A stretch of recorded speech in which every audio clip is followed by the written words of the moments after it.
2 दिन से इसने मिस किया है। घर में होमवर्क करो, किताबें लेके चलो, पढ़ाई करो, है ना। और हम कई बार सप्ताह नहीं आते, तो जब बहन पूछती है तो बोलते मेरी तबीयत ठीक नहीं थी, ऐसे कुछ बहाना बना देते। होता है ना ऐसे। हाँ, सच बोल रहे। तो आज बाबा ने कहा कुछ भी हो लेकिन हमें पढ़ाई मिस नहीं करनी। पढ़ेंगे लिखेंगे तो कितना ख्याल रहता है। सब माता पिता बैठे ना, हमारा बच्चा पढ़ ले, ये बने, इंजीनियर बने, डॉक्टर बने, रहता है ना। तो बाबा को भी हमारे लिए बहुत ख्याल रहता है। ये सुनते नहीं, ये कहना नहीं मानते, पढ़ो पढ़ो पढ़ो, बस यही बोलता है बाबा को, पढ़ाई पढ़ो और योग। तो पढ़ेंगे लिखेंगे बनेंगे नवाब। प्रश्न है, जिन बच्चों का मुरली पर पूरा अटेंशन है उनकी निशानी क्या होगी? जो अच्छे बच्चे हैं, जो रोज पढ़ाई पढ़ते हैं, उनकी निशानी क्या होगी? जो अटेंशन देकर रोज मुरली सुनते, वही अच्छी तरह से जानते हैं कि बाप कौन है और क्या है। गुलजार दादी मुरली हमेशा पढ़ती, जब देखे फ्री हो तो उनके हाथ में मुरली होती थी। तो एक आध बार मैंने बोला, दादी आप क्यों इतनी बार मुरली पढ़ते हैं? सवेरे भी सुना, फिर अभी भी पढ़ रहे। तो दादी पता है क्या कहती? स्टूडेंट लाइफ है ना, जब तक जीना है तब तक। स्टूडेंट का मतलब क्या है?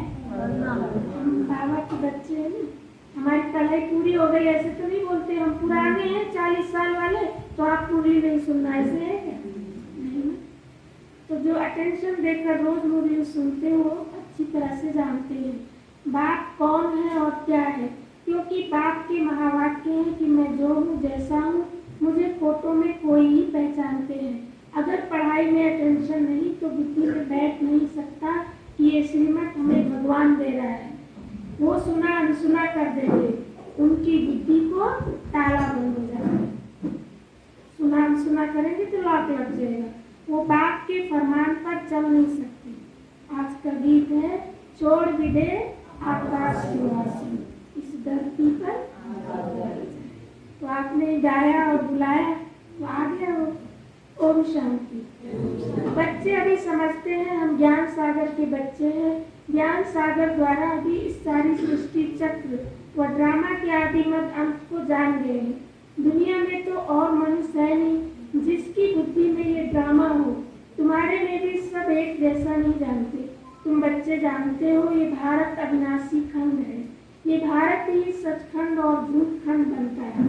सचखंड को स्वर्ग और झूठ खंड को नरक कहा जाता है। एक बार एक महात्मा जी कथा सुना रहे थे, तो गीता में 18 अध्याय होता है। तो बोला आप सबने गीता पढ़ी है?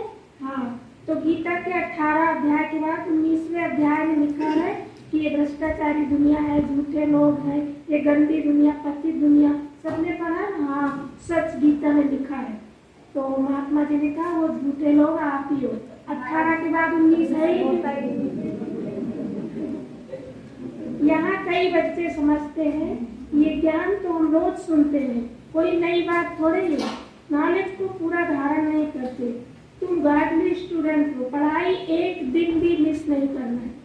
ये पढ़ाई वैल्यूबुल है। भले कोई बीमार भी हो तो भी यहाँ आकर बैठ के कोने में मुझे सुनो। अभी बहाना नहीं देना, बाबा ने बीमार वालों को भी परमिशन दे दी। महावाक्य तो सुनेंगे ना, सुनते सुनते प्राण शरीर से निकले तो कितनी नसफा मिल जाए। ये है बड़ी हॉस्पिटल। रात दिन पढ़ाई का बहुत शौक होना चाहिए। माता पिता को भी रात दिन शौक है ना। भगवान तुम्हें पढ़ाते हैं।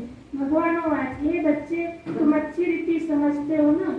तुम तो कहेंगे ये लड़ाई 5000 वर्ष पहले भी लगी थी, आगे तुम नहीं जानते थे। अभी जब बाप ने समझाया है तब समझते हो। तो स्टूडेंट का काम है जो नॉलेज मिलती है उसको धारण करना। यहाँ मुख्य बात है ही पवित्रता की। आत्मा जो आयरन एज में आकर काली बन गई है, खाट पड़ गई है, उसको निकालना है। तुम आत्माओं को अंदर में ख्याल आना चाहिए श्री बाबा हमारे साथ बात कर रहे हैं। ये जिंदगी क्या है? ये बाबा हमसे बात करते हैं। तो आत्म अभिमानी बनना पड़े। आत्म अभिमानी यहाँ परम पिता परमात्मा ही बनाते हैं और कोई भी ऐसी ताकत नहीं जो ऐसे आत्म अभिमानी बन बैठ कर समझाए। भले कहते हैं हम ईश्वर है, फलाना है, परंतु जानते कुछ भी नहीं। हमारी बुद्धि में हम सारे सृष्टि चक्र के आदि मध्य अंत को जानते हैं। धारणा करने वालों में भी नंबरवार तो है ना, न सिर्फ यहाँ लेकिन जो भी सेंटर है वहाँ भी नंबरवार है। पढ़ाई एक ही है लेकिन धारण करने वाले नंबरवार। स्टूडेंट कभी एक समान नहीं होते, कोई मास में 20 दिन आते, कोई एक्यूरेट आते होंगे, कोई कभी कभी आते हैं, भले कोई कहाँ भी जाते, परंतु वहाँ भी रेगुलर पढ़ना है।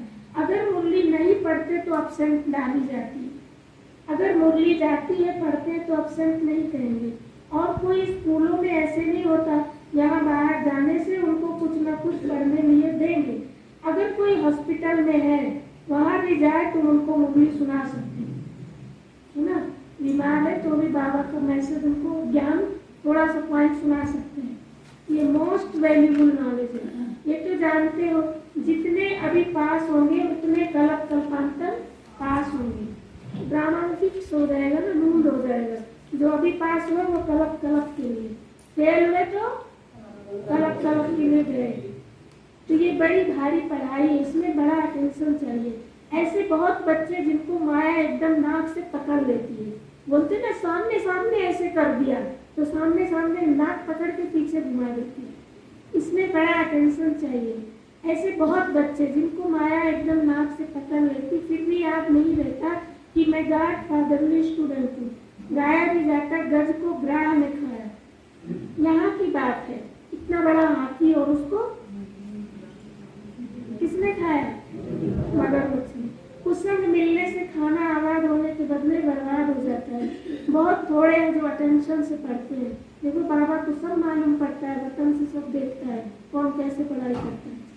बाप कहते मैं जो हूँ जैसा हूँ, बिगड़ा कोई मुझे समझ सकते।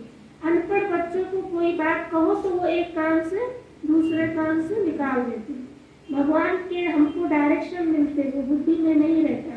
पूरा योग ना होने कारण माया बुद्धि को ताला लगा देती है, ये दंड पड़ जाता है। ये भी बड़ी सजा है जो मुरली हमारे अंदर जाती नहीं, जो हमें समझ में नहीं आता, हमारा योग नहीं लगता, तो बाबा कहते ये दंड है, क्योंकि फरमान पर नहीं चलते। बाप कहते मैं इतनी दूर से आया हूँ तुमको पढ़ाने, तुम श्रीमत को मानते नहीं हो तो तुम्हारी क्या गति होगी। भगवान खुद बैठ पढ़ाते, आज्ञा करते, ऐसे नहीं कि प्रेरणा करते। इसमें प्रेरणा की बात नहीं, ये तो ड्रामा बना बनाया है, अनादि है। ये तो पतित मनुष्य भी कह देते कि परमात्मा की प्रेरणा से ये काम होता है, परंतु ऐसे तो है नहीं। ड्रामा का राज कोई भी साधु संत नहीं जानते। बाबा ने आगे भी कहा था एक विराट रूप का बड़ा चित्र बनाओ विष्णु का, वो लोग तो राम बना देते, देवता क्षत्रिय वैश्य शूद्र भी दिखाते हैं। डिटेल में नॉलेज कुछ भी नहीं जानते, सिर्फ ऐसे ही कह देते हैं, आप कुछ भी नहीं समझते। विराट रूप नामी ग्रामी है, वो भी बड़ा बनाना चाहिए। भल हमारे इस चित्र में भी है ब्राह्मण देवता क्षत्रिय वैश्य शूद्र, परंतु बाप कहते हैं कि विष्णु का चित्र बनाना चाहिए, ऊपर में चोटी भी देनी चाहिए।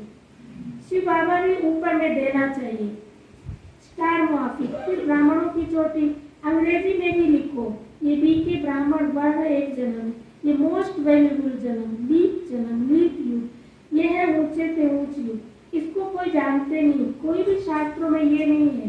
पतित पावन बात को बुलाते तो इसका मतलब कलयुग का अंत है ना, संगम युग का तो किसको पता नहीं। बाप कहते ये भी समझाओ, ब्राह्मण जन्म एक जन्म, फिर देवता इतने जन्म और इतना समय। तुम क्रिश्चियन का भी दिखाते हो 2000 वर्ष होंगे, फिर सबका पाठ पूरा होगा, तो ये क्लियर लिखना चाहिए। अभी बाबा हमें सेवा की बात समझा रहे कि ऐसे लिखो ऐसे लिखो, ये ऐसे चित्र बनाओ, ब्राह्मण वर्ण देवता वर्ण फिर क्षत्रिय वर्ण रामराज, अभी तो वह सब शूद्र वर्ण। विराट रूप दिखाना है। सारा खेल भी भारत पर बना हुआ है, भारत पावन भारत पति, बाकी सब बाई प्लाट, उनका वर्णों के साथ कोई कनेक्शन है नहीं। भारत की महिमा बाप ने समझाई है। असली महाभारत कथा सुनाते ना, भारत की है ये कहानी, तो भगवान भारत में ही आता है, स्वर्ग नरक यही बनता है। ये अविनाशी खंड है, ये विनाश नहीं होता, ये भी तुम जानते हो। बरोबर सतयुग में और कोई खंड नहीं होता, ये सब बाद में आए, फिर सब खलास हो जाएंगे। अविनाशी खंड भारत ही रहेगा और सब खत्म हो जाएंगे, नाम निशान ही गुम हो जाता है। ये नॉलेज अभी तुम बच्चों की बुद्धि में है और कोई भी नहीं जानते। भारत पवित्र से पवित्र खंड था। भारत को कहा जाता धर्म क्षेत्र। दान पुण्य जितना यहाँ और कहीं नहीं। यहाँ हर घर में मंदिर मूर्ति, किसी के जगह नहीं तो एक कैलेंडर लगता होगा लक्ष्मी नारायण, नहीं, हर घर में पूजा होती, पाठ होती, अगरबत्ती। तो बाबा कहते जितना भारत में होता है आध्यात्मिकता और कहीं नहीं। यहाँ फिर से तुमको सारे विश्व के मालिक बने का वर्षा देते हैं। तुम इतना उच्च वर्षा लेते, तुमको एक वर्षा था फिर गवाया। हार जीत होती है ना, अभी तुम जानते हो हम जीत पा रहे फिर हार खाएंगे। ये हार और जीत का राज बुद्धि में फिरता रहेगा। जीत कैसे पाते और हार फिर कैसे खाते, सत्युग में लालच थोड़ा ही होती, वहाँ तो है प्रालब्ध। ये राज हमने कहाँ से लिया ये भी वहाँ पता नहीं रहता। अभी ये बात द्वारा तुम नॉलेजफुल बनते हो। किस नॉलेज के आधार से तुम जाकर प्रालब्ध पाते हो। ड्रामा की रील फिरती रहती है, जो इमर्ज होता है उसी अनुसार तुम्हारी एक्ट चलती रहती है। हमारा भी पाठ था यहाँ ड्रामा की रील में, जो आज खुल गया। 84 जन्मों की एक्ट ड्रामा में मूंदी हुई। आत्मा कितनी छोटी है, इसमें सारा पार्ट मूंदा हुआ जो रिपीट होता रहता है। इसको कुदरत कहा जाता है। इस कुदरत को कोई नहीं जानते। इतनी छोटी आत्मा में कितना पार्ट है जो कभी विनाश नहीं होता। चित्त में सिर में कितना सारा रिकॉर्ड भरा होता है, तो इतनी सी आत्मा में 84 जन्मों का पार्ट भरा है। इन साइंस वालों की बुद्धि अपने विनाश का प्रबंध कर रही है। तुम आत्मा उच्च पद पाने का पुरुषार्थ कर रहे हो। वो विनाश के लिए पुरुषार्थ कर रहे हैं और हम प्रारब्ध के लिए। वो समझते हैं हम अभी स्टार मून के नजदीक आए हैं, लाभ लेंगे, वो बड़ा महत्व देते हैं, ऊपर जाके दुनिया बसाएंगे। हम तो कहते हैं ये सब अपनी मौत के लिए करते हैं। तुम बच्चे जानते हैं ये सब तैयारी हो स्वर्ग के गेट खोलने के लिए। ये लड़ाई बिगड़ स्वर्ग के गेट कैसे खुलेंगे। पति दुनिया का विनाश तो चाहिए ना। इन बातों को विद्वान पंडित आदि थोड़े जानते हैं, ये तुम जानते हो। ड्रामा अनुसार मूड है तो तुम बच्चों को ये पढ़ाई पढ़नी है। कोई तो सुनते सुनते पढ़ते पढ़ते खत्म हो जाते हैं, कोई तो बैठे हुए भी जैसे कि सुनते नहीं, सुनते हुए भी नहीं सुन रहे, कहीं कहीं और खोए। धारणा जब खुद में हो तब औरों को समझा सके। धारणा नहीं तो सर्विस नहीं कर सकते, तो क्या पद मिलेगा। हाँ, स्वर्ग में जाएंगे, राजाई में आएंगे, परंतु सब तो राजा नहीं बनेंगे ना। पढ़ेंगे करेंगे, राजाई में आएंगे, परंतु चाकरी करेंगे। राजा महाराजा रानी दास दासी नौकर चाकरी वही सब यही से फिक्स करके जाएंगे ना। तो बाबा कहते सत्युग में जाएंगे लेकिन चाकरी करेंगे। प्रजा तो ढेर बनती, लाखों की अंदाज में बनती है, उनके भी तो नौकर चाकर होंगे ना। प्रदर्शनी में तो बहुत सुनेंगे, कुछ ना कुछ बुद्धि में बैठेगा। आएंगे भी वही जो स्वर्ग में रहने वाले होंगे। संन्यास धर्म वाले थोड़े ही आएंगे, जो थोड़ा बहुत सुनेंगे वो तो प्रजा में आ ही जाएंगे। योग तो लगाते नहीं, विक्रम विनाश तो हो ना सके, तो पद कहाँ से मिलेगा। कितना हमें कमाई करनी, भविष्य जमा करना है, विक्रम विनाश करने हैं, और अभी के लिए वर्तमान 3 इतना। ऐसे लौकी में बोलते ना कि पिछला कर्जा भी उतारना है, खाना भी है, आगे के लिए जमा करना है, तो हमको भी 3 करना है, 3 हिस्से। तो बच्चों को सारा रात समझाया जाता है कि राजधानी स्थापन हो रही है। स्थापना जरूर संगम पर ही होगी ना। बाप कहते मैं आता ही हूँ कलप के संगम युग। उन्होंने फिर युगे युगे लिख दिया, तो भी 4 युग था अथवा 5 युग कहो, फिर भी इतने अवतार क्यों दिखाए हैं। परशुराम अवतार, कच्छ मत्स्य अवतार। परशुराम अवतार के लिए फिर दिखाते हैं कुल्हाड़ी उठाए क्षत्रियों को मारा। बताओ उसमें भगवान, तो भगवान वैसे मारेगा क्या। कच्छ मत्स्य में आएगा कैसे कैसे। तो बाबा कहते कितनी ग्लानि करी। बाप कहते हैं कैसे हो सकता है, क्या भगवान ने इतना हिंसा कुल्हाड़ी से किया। मनुष्य तो जो सुनते सब सत सत करते रहते, असत्य बात को भी सत्य मान लेते। बाप कहते हैं कि ये सभी असत्य बातें हैं, सत्य कोई भी है नहीं, किसको कहो तो बिगड़ पड़ते हैं। बाप कहते हैं कि युक्ति से काम लो। चूहा ऐसी युक्ति से काटता है जो सारा मांस खा जाता है, मालूम ही नहीं पड़ता। तो माया ऐसी सूक्ष्म रूप से रायल रूप से आती है जो पता ही नहीं चलता और माया की बन जाती है। तुम बच्चों को बड़ी युक्ति से चलना चाहिए। बात तो बहुत अच्छी रीति समझाते हैं, परंतु कोई धारणा भी तो करे। मुख्य बात है ये, बात कहते माँ में कल याद करो तो तुम्हारे विकर्मों का बोझा खत्म हो जाए। सिवाय योग अग्नि के खाट निकल न सके, नहीं तो कड़ी सजा खानी पड़ेगी। तुम्हें तो पास विद आनर बनना है।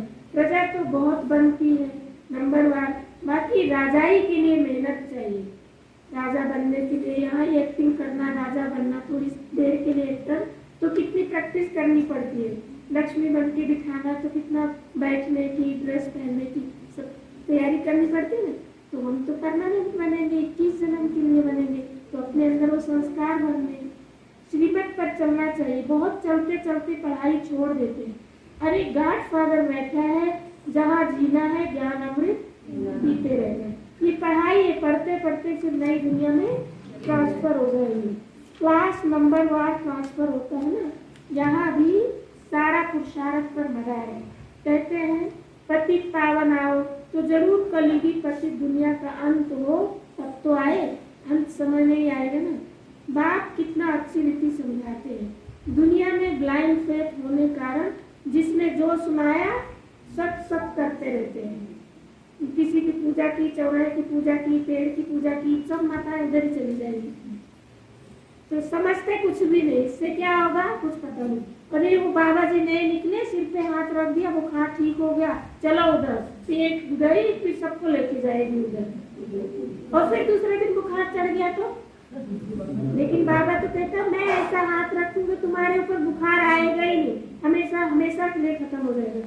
तो आपको हमेशा वाला चाहिए, या आज उतर गया कल फिर चढ़ेगा, तो फिर नहीं जाना उधर। तो समझते कुछ भी नहीं। अच्छा मीठे मीठे सिक्की लगे बच्चों प्रति माता पिता बाप दादा का याद क्या गुड मॉर्निंग। रूहानी बाप की, रूहानी बच्चों को नमस्ते। रूहानी बच्चों की, रूहानी बाप दादा को याद क्या गुड मॉर्निंग और धारणा के लिए मुख्य सार।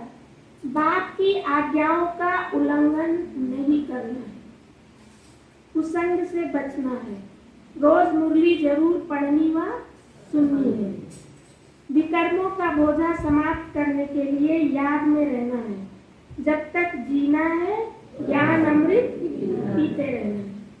वरदान। विनाश के पहले एवर रेडी रहने वाले समान और संपन्न भव। विनाश के पहले एवर रेडी बनना ही सेफ्टी का साधन है। अगर समय मिलता है तो संगम युग की मौज बनाओ, लेकिन रहो एवर रेडी, क्योंकि फाइनल विनाश की डेट कभी भी पहले मालूम नहीं पड़ेगी। बाबा बताएगा नहीं कल होगा, लेकिन आपको रेडी रहना। अचानक होना है, एवर रेडी नहीं होंगे तो धोखा हो जाएगा। इसलिए एवर रेडी रहो। सदा याद रखो कि हम और बाप सदा साथ हैं। जैसे बाप संपन्न है, वैसे साथ रहने वाले भी समान और संपन्न हो जाएंगे। कई बाप बेटे की शकल एक जैसी है, तो अपने बाप जैसा है, तो शकल भी है कि अकल है, लेकिन बाप तो इनका बहुत अच्छा, बेटा बहुत बदमाश, ऐसे बोलते हैं ना। तो हमारा बाप शिव बाबा, वो भी बिंदी, हम भी बिंदी, तो स्वभाव संस्कार में भी उसके जैसा हमें बना है। दोनों बाप बच्चों को एक जैसा है। समान बनने वाले ही साथ चलेंगे। स्लोगन। जिनका स्वभाव निर्मल है, उनके हर कदम में सफलता समाई है। ओम शांति। मुरली फास्ट पड़ी। हाँ, तो आज का अव्यक्त इशारा है 29 तारीख का। ब्राह्मणों को ही पुरुषोत्तम कहा जाता है। पुरुषोत्तम अर्थात पुरुषों से उत्तम, साधारण मनुष्य आत्माओं से उत्तम। पुरुष आत्मा को भी कहते हैं श्रेष्ठ आत्मा बनने वाले, अर्थात पुरुषों से उत्तम पुरुष बनने वाले। देवताओं को भी पुरुषोत्तम कहते हैं, क्योंकि देव आत्माएं हैं। आप देव आत्माओं से भी ऊंचे ब्राह्मण, सर्व मर्यादाओं को जीवन में धारण कर रूहानी नशे में रहने वाले। ओम शांति। अन्नूबेन कितनी बार जब भी मधुबन आती थी तो बोलती रहती थी आप आना नीलूबेन को और हमें। तो अभी तो बहुत दिन के बाद आए, पर वो जब जाती तो तभी भी बोलती थी, और अभी भी कितने बार फोन किया। नीलू बहन को भी बहुत बार बोला आप आओ आओ, तो वैसे ही प्रोग्राम नहीं बन पाता था। लेकिन आज जैसे बाबा ने कहा ड्रामा की रील में पार्ट था, तो आज खुल गया, आज आ गए। तो इनका बहुत स्नेह प्यार है जो यहाँ खींच कर ले आया, नहीं तो बहुत व्यस्त थे, बिजी थे सेवा में, पर अनुभव लेके आ गई।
Allô